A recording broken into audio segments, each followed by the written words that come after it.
isang pinakamagandang nagagamit namin mula noon hanggang ngayon ay yung dynamics namin as partners. And parang hinahambing ko parati yan sa sayaw eh. Para ba siyang isang dance number parati.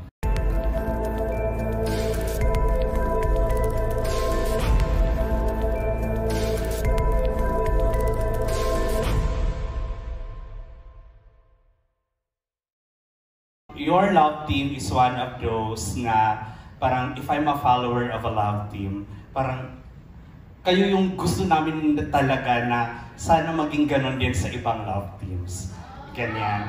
And my question is, from real to real, basta yung E at EA.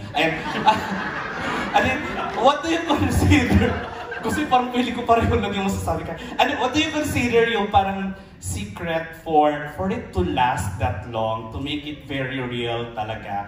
And how crucial is loyalty for your love team to work also as a family? Ilang years na ba kayo? Married 9. Wow. Married 9. Together. Huwag ka na magsalita sa together. Tama. Ilan nga ba? Eh. Kaya hindi ko din makompute. Ilan? Ay, alam nila. Ilang years together? 11? 11. Okay. Buti ba kayo alam niyo? So, what is the secret to that longevity pagdating sa pagsasama? Okay, pagsasama professionally or pagsasama in real life? Personally. Sige. Okay. Well, sa aming professional relationship, malaking bagay na nag-umpisa kami ng medyo in our late 20s.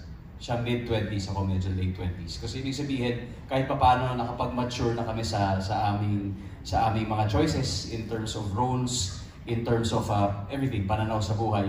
And nung nagsama kami, kumbaga medyo hinog na yung aming mga gusto sa buhay. Second ay noong mga panahon na yun din yung mga malalaking milestones na nagaganap sa amin. Maraming first time na nangyari sa buhay ko. Sa kanya rin, maraming first time na nangyari sa kanya. At na-experience namin yun together. So para sa akin, na-value ko yung mga pagkakataon na yun kung saan kasama ko siya, experiencing and witnessing these milestones na never ko inakalang mangyayari sa buhay ko. And I truly treasure all these memories. Kaya siguro nung nalipat na yung aming relationship sa isang totoong relationship na panghabang buhay, nadala rin namin itong mga learnings na ito. Yung learnings sa tungkol sa pagrespeto sa bawat isa, yung learnings sa pagbibigay ng tunay ng pagmamahal. Dahil na-apply din naman namin ito sa aming trabaho eh. And isang pinakamagandang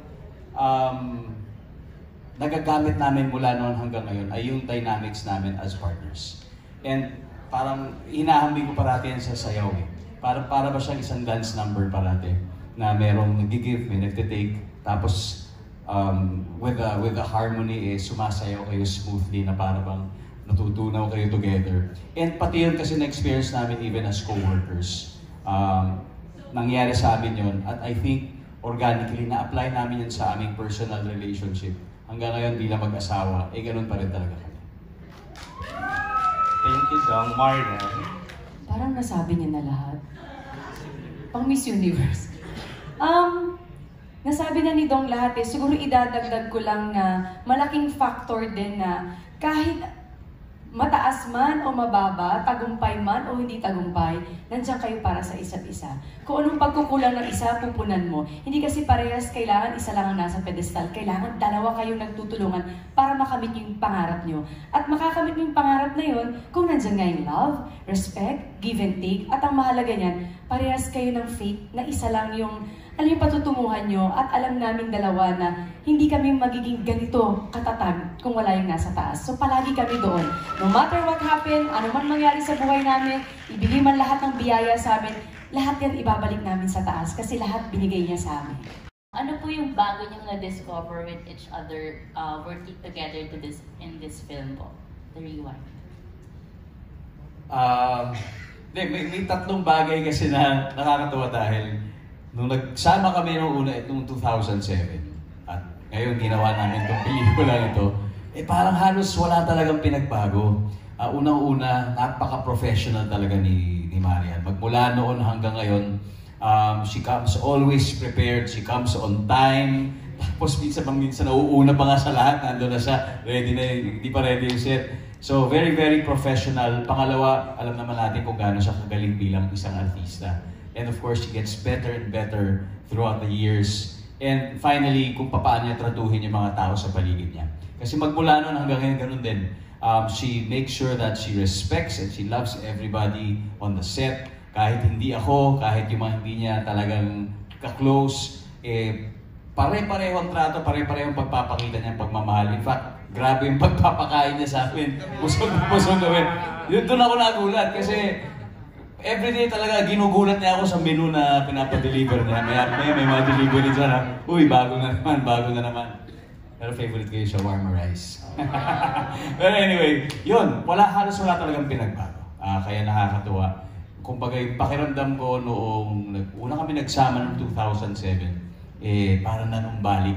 And much more now na we're sharing something extra special together through this film.